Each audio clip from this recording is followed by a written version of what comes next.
Welcome to our series on Law and Government Part 7. The Declaration of Independence. What it is and isn't. What is the Declaration of Independence?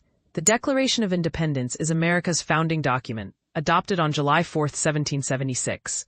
It's a revolutionary statement that announced the 13 American colonies were breaking free from British rule. At its core, the Declaration is a philosophical manifesto. It proclaims that all people are created equal and possess unalienable rights. Life, liberty, and the pursuit of happiness. It argues that governments derive their power from the consent of the governed, and when a government becomes destructive of these rights, the people have the right to alter or abolish it. The document lists 27 grievances against King George III, detailing how Britain violated the colonists' rights.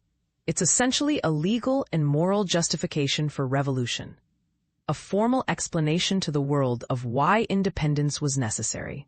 What the Declaration is not. The Declaration is not a legal framework for government. It doesn't establish laws, create governmental structures, or define how our government operates. That's what the Constitution does. It's not a guarantee of rights for all people, at least not in practice. When it said all men are created equal, it excluded women, enslaved people, and indigenous peoples. The ideals were universal, but the application was tragically limited. The Declaration is also not a binding legal document in our courts today. You can't sue someone based on the Declaration of Independence.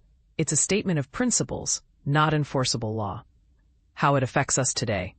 The Declaration's impact on modern America is profound. Its principles became the moral foundation of our democracy.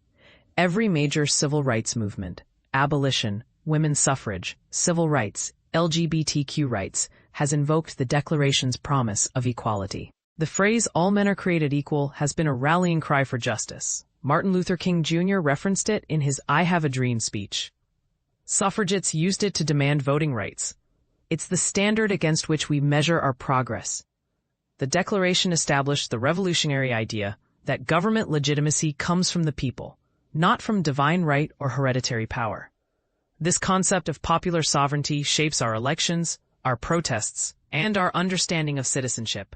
Today, the Declaration reminds us that our rights aren't granted by government, they're inherent.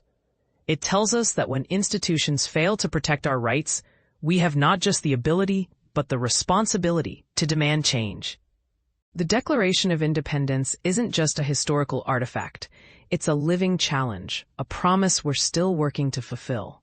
It asks us, are we truly treating all people as equal? Are we protecting everyone's right to life, liberty, and the pursuit of happiness?